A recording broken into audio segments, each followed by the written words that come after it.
What's up, everybody, and welcome in to another edition of the Sit Down. As always, if you enjoy this video or podcast, please make sure you hit that like button and let me know what you think of today's very interesting discussions in the comment section below. If you're new around here, you just haven't done it yet, we're living under a rock and seeing this video for the first time, I don't know what you're waiting for.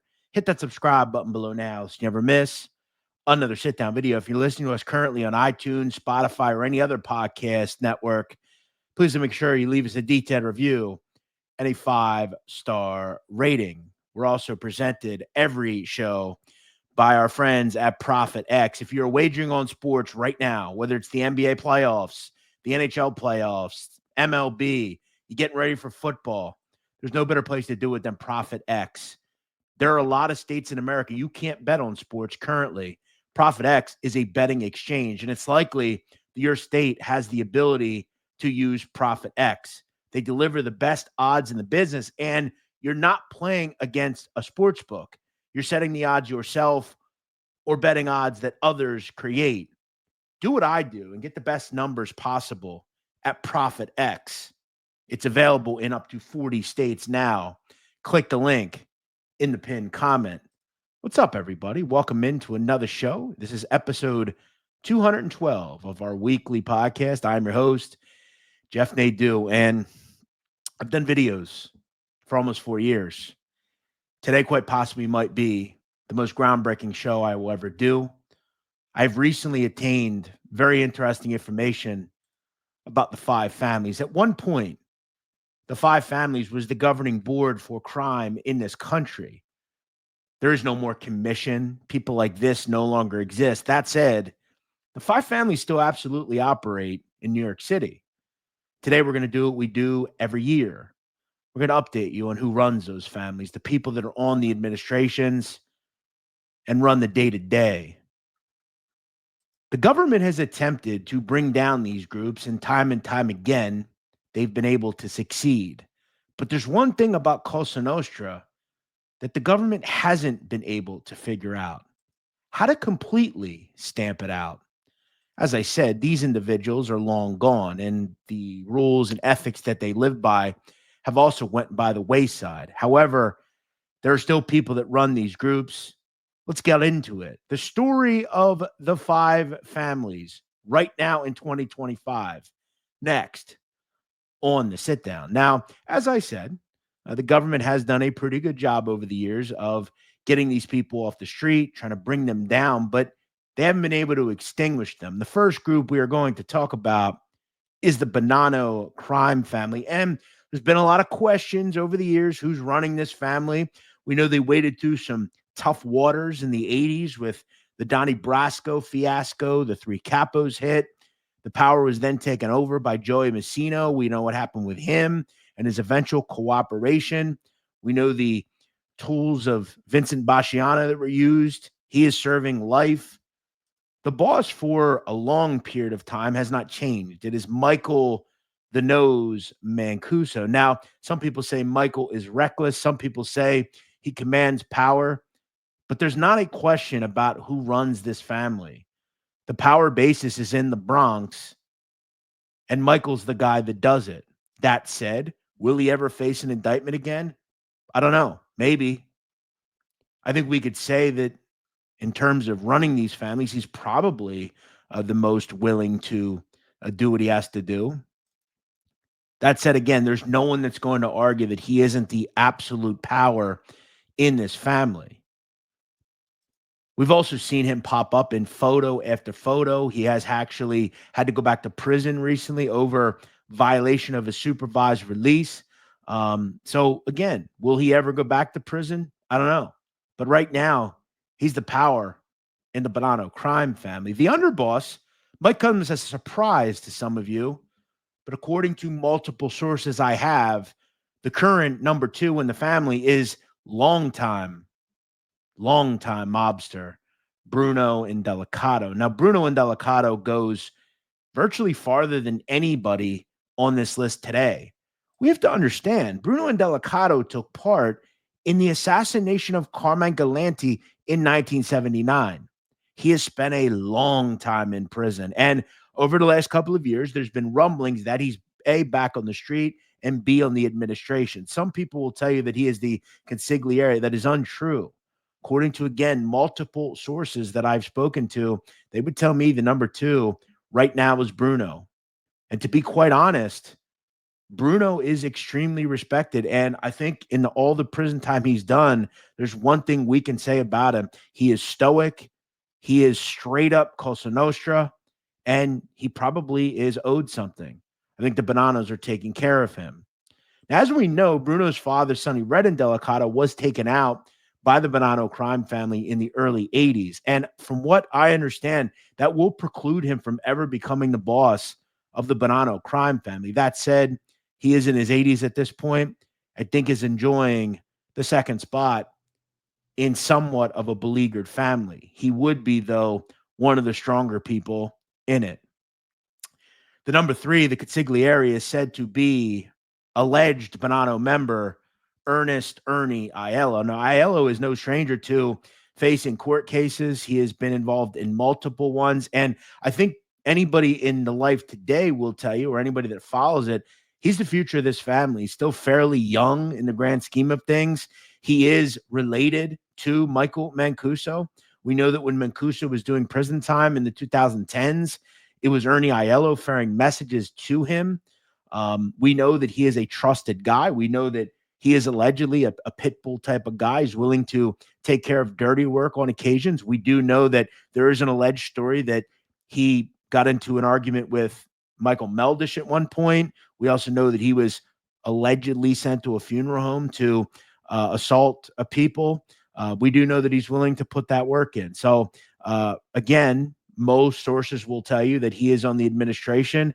I have him, and I've been told he is the number 3. Before we get into the rest of this video, I think it's abundantly clear to understand that when you're doing these things, it is a very fluid situation. But I want to make it abundantly clear. I have done the research on this show. I've been gaining this for weeks now. I've spoken to various people, both members and associates of the mob on this. Okay. I've done my due diligence to do something that's very hard. I'm putting myself out there. I trust myself as what I do here. I try to get all this right. And this is information that I think for some is going to be hard to hear. Maybe you don't quite understand it. But I think in all due time, this is not an easy thing to do.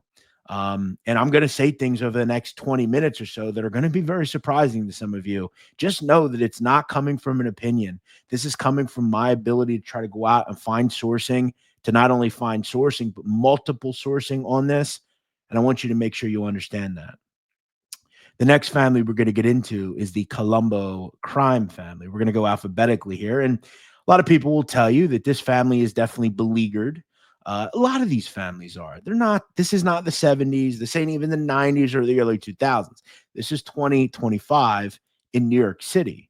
But make no mistake about it, the Colombo family is still around. And the official boss of this group is Teddy Persico. Make no mistake about it.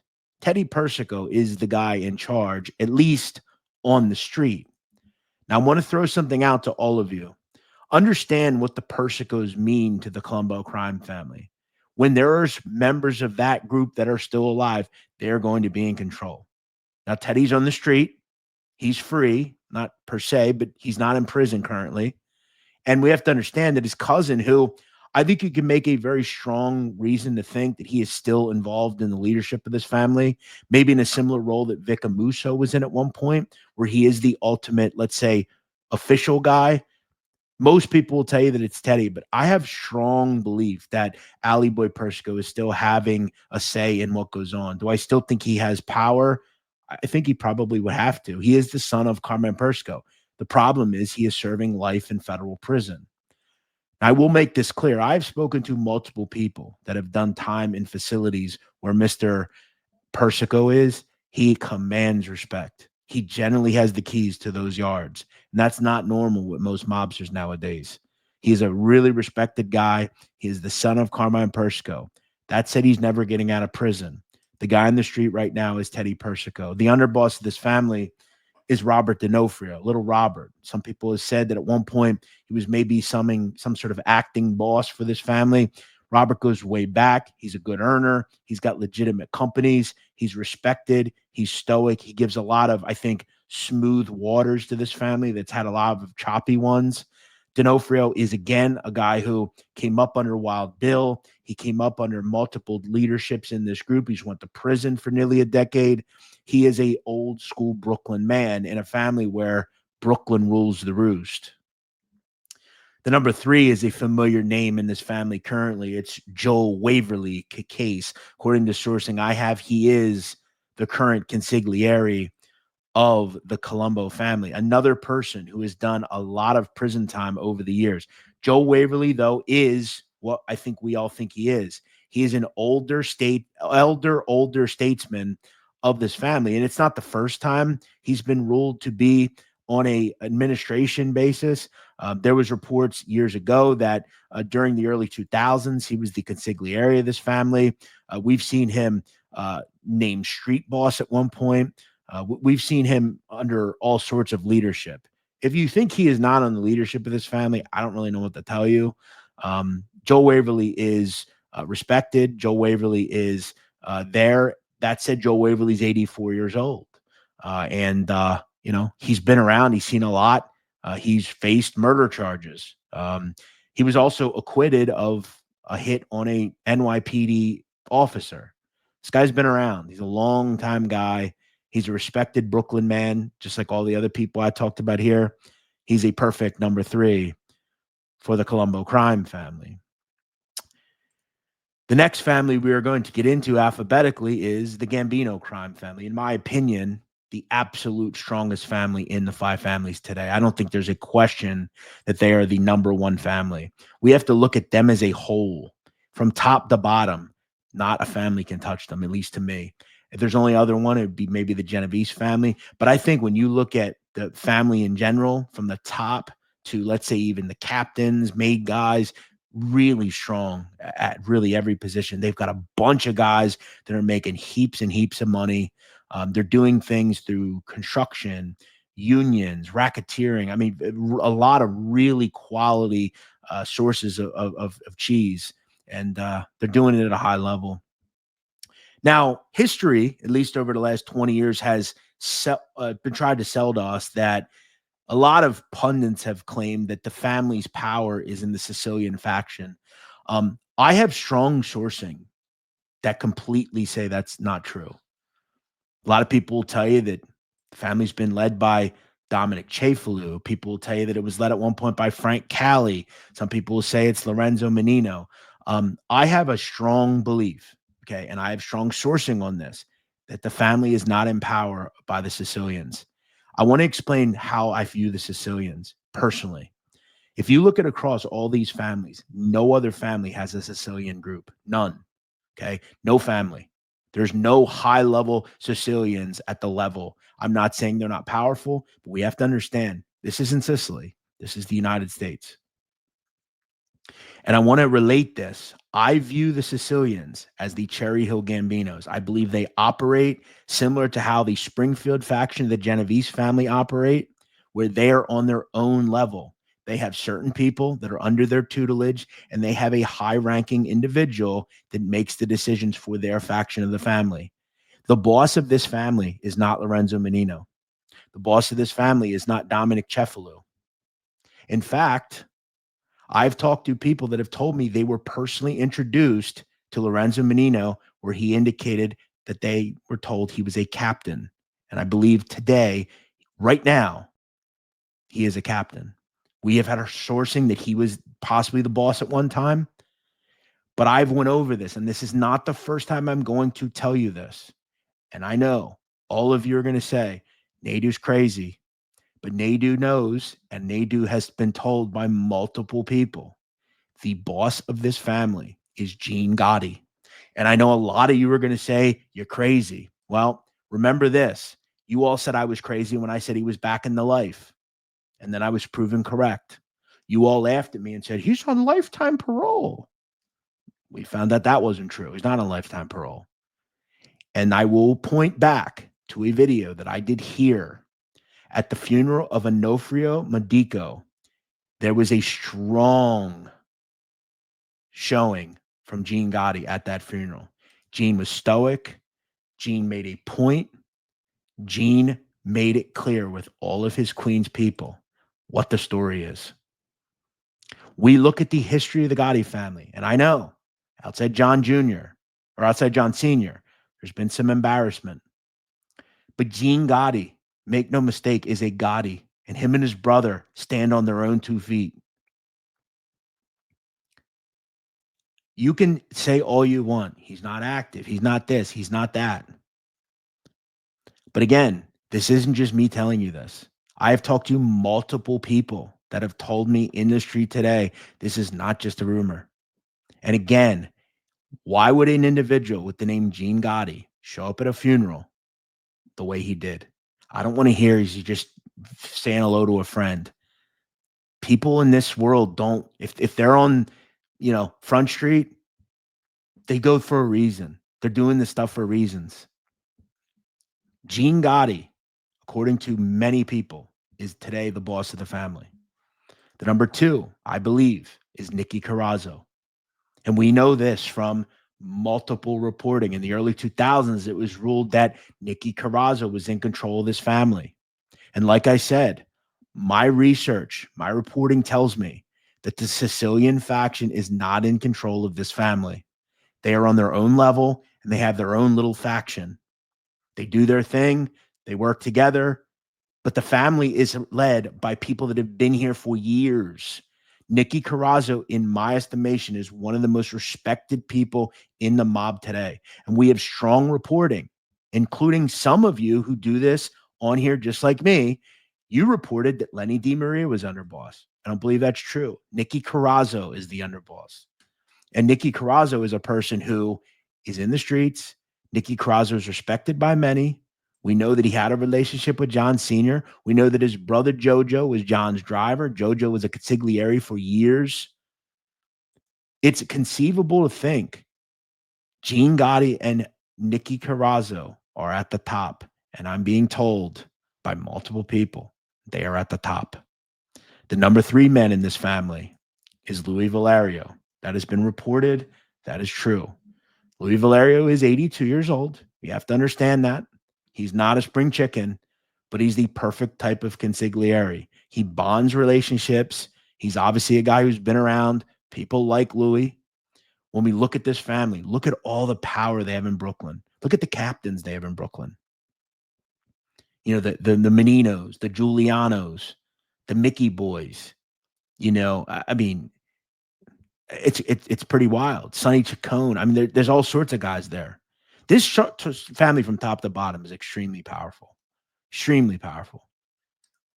Valerio, again, goes back to Tato Orello. He came up under the Sammy faction. It's a long time ago. Now, Valerio has had some medical issues. I do hear he is sick, but he's 82.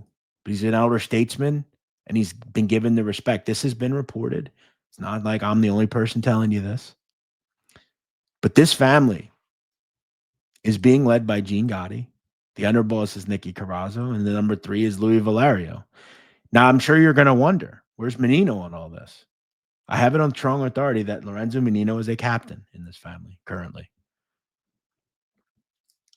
It's what I'm being told. Doesn't take away from his power. The Sicilian faction is still strong, at least in this family.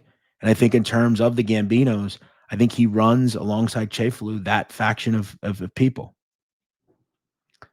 Let's get into the Genovese crime family, a family that we've been told, and we would agree, is one of the Ivy Leagues of Cosa Nostra, the West Side, as they're called. And that's still where their power basis is. I'm one of the only people that will tell you that the true boss of the Genovese crime family is not Barney Bellomo. It is Ernest Muscarella. I reported on this months ago, and street sources will tell me that he is absolutely the guy. He is the figurehead. He's the man at the top, and that the underboss is the person many people think is the actual boss. The underboss is Barney Bellomo. He is not the boss. He's the underboss. I'm not going over acting. I'm not doing that. That's irrelevant to me. The true end of the line in this family is Muscarella. He is one of the most shadowy figures you will find. That's just the truth. I mean, there are very few photos that exist. This is one of the only known photos of Mr. Muscarella. He is a ghost. He doesn't go to wakes. He doesn't go to parties. He doesn't go to functions. He doesn't go to Christmas shindigs. He doesn't go to anything. That's just who he is. He's a ghost. At one point, his father, Raymond Muscarella, was a big timer, big music guy. He actually bankrolled Tony Bennett.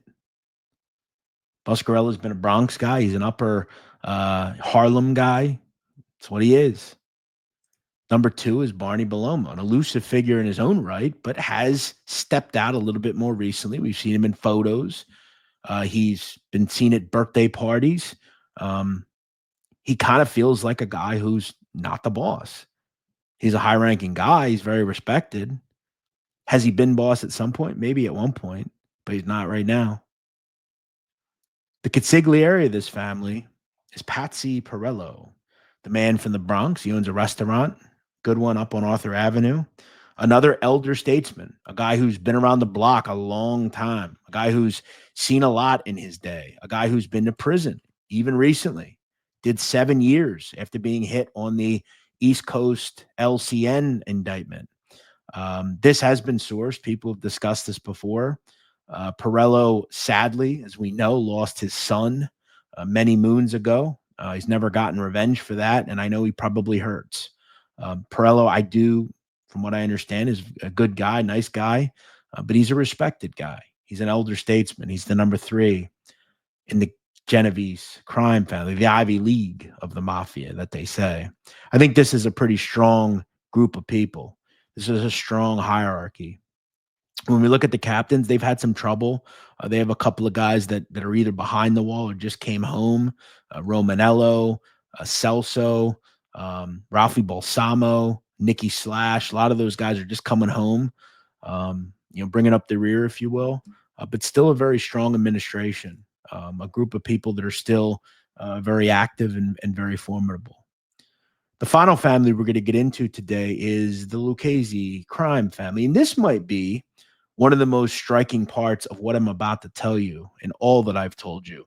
According to sourcing that I have, over the last several years or so, captains have been polled. And from what I understand, Vic Amuso has been dropped. He has been demoted. He is no longer the official boss of the Lucchese crime family. Vic Amuso has been in prison for years. Vic Amuso is 90 years old. My sourcing has told me that he is no longer official boss.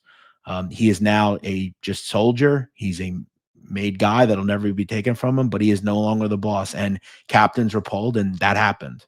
The boss of this family is Michael DeSantis, a quasi protege of Mr. Amuso. He is from Brooklyn. He is a guy who did time for this family. He allegedly took part in the attempted hit on Little Al Diarco way back in the 90s. There has been rumors that, he may step down and retire at some point.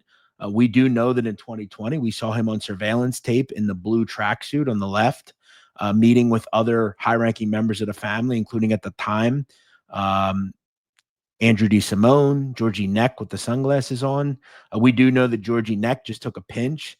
Maybe he'll be the boss someday. Who knows? But the current boss of this family is Michael DeSantis. The underboss of this family is a long-standing man, a guy who I think some people, including myself, thought maybe at one point was consigliere. The underboss of this family is Bawat Barada. Now, Bawat Barada goes way back as well. A Harlem guy, kind of a Manhattan guy, was under Anthony Casso, Fat Peter Chiodo, kind of that regime with Vic Amuso. This is a guy who's also an elder statesman of the group. Barada's been around a long, long time, did a lot of prison time, 25 plus years in the can. Came up, we've done a video on him as well, not too long ago. A big guy as far as narcotics were concerned in the 90s. A guy who is still really respected, a guy who comes from the old school, a guy who's done a lot of time. And I think, could I see, taking the reins at some point and being the guy? I don't possibly. He's old. That's the concern with Bawat Barada. Now, the number 3 in the family, it might come as a surprise to some of you. Some people think that it's was Barada. Some people thought at one point maybe it was someone else. From what I understand, according to sourcing that I have, the consigliere of this family is Anthony Santarelli. Now, you may not know who Anthony Santarelli is. He goes by Tony Blue. He's actually from up in the Bronx, based out of the Bronx. His son actually at one point was in the Tanglewood Boys, and it was said that Tony Santarelli kind of oversaw that farm team for the family. Santarelli is in his mid to late 70s at this point, and is an elder statesman. I say that a lot, but that's kind of what he is. He, I think, kind of flows some of the power vacuum up to the Bronx, which there has been a basis of power there before, with the Stephen Creas of the world and certain people up there. Santarelli's been around a long time. His son is said to be a member of this Borgata. And according to what we know, he is the number 3 currently in the Lucchese crime family. Now, I will be interested in hearing some of the future stuff that comes out about that discussion of where this administration is. We do know that John Panisi is here on YouTube. Now, I know John is in the camp of, why do we listen to some kid in Pennsylvania with a haircut I don't like? Why do we listen to him? He wasn't in that life. I was. That's fair. I'm not in the mob. I never was connected to the mob. All I can do is get on the horn and speak the sourcing that I have. And I feel that I'm confident in what I just talked about here. The mafia today is a shred of what it once was. We all know that. But as I've always said, it is still around. I think on the criminal totem pole, they have their own things. They do their own rackets. They make their own money. And for the most part, stay out of the headlines. This is still a very fascinating group of people. It's still a group of people that have power. They've been involved. They've been to prison. They've all been seasoned members of the mob. But I think some of the things you hear just have very little basis of fact. I know there are things here today that I told you that you're going to think are a little wild. But I think you just need to use your head and think sometimes about what they want you to know and what's actually true. I'm in belief that the things that I said today are absolutely factual. And I invite your content, your comments. I invite your criticism. I'm sure there are going to be many people that say I should go back to the loony bin. But all I try to do is keep this genre alive and try to bring you the best information possible. And I think if you just think a little bit about some of these families, I think they'll tell you all you need to know. And remember, even in terms of like the Gene Gotti stuff, I remember people told me I was crazy. He's not active. Then they told me he was on lifetime parole. That wasn't true. Then he comes to the funeral. And for all you folks who say it's just a funeral, he can pay respects. Okay, well, I heard it was a much different way of thinking. It was, he was there, he was making a statement. So I invite your comments below. I invite your emails. I invite anything. To me, I do trust my reporting. I trust what I'm doing here. And I hope you enjoyed this video. I think it's important that we do videos like this every, let's say, year or so. And again, I invite your comments below. If you enjoy what we're doing, please share it with someone you think that might like it. And if you'd like to contribute further, hit that super chat icon, super thanks underneath the video, contribute to the channel. It's all greatly appreciated. We are basically into May already. And Memorial Day's come and gone. Before we know it, it'll be middle of summer. We'll be talking about Labor Day soon. So that's the world that turns. Where will be next year? Will an indictment come down? Who knows? These are always very fluid situations and do change. So take that into account as well. I hope all of you have a great week. I hope all of you enjoyed the show, whether you're listening on iTunes or Spotify, maybe you're watching on YouTube, maybe you're taking a clip off TikTok or something. Thanks for checking out the show, and we'll see you next week here on The Sit Down.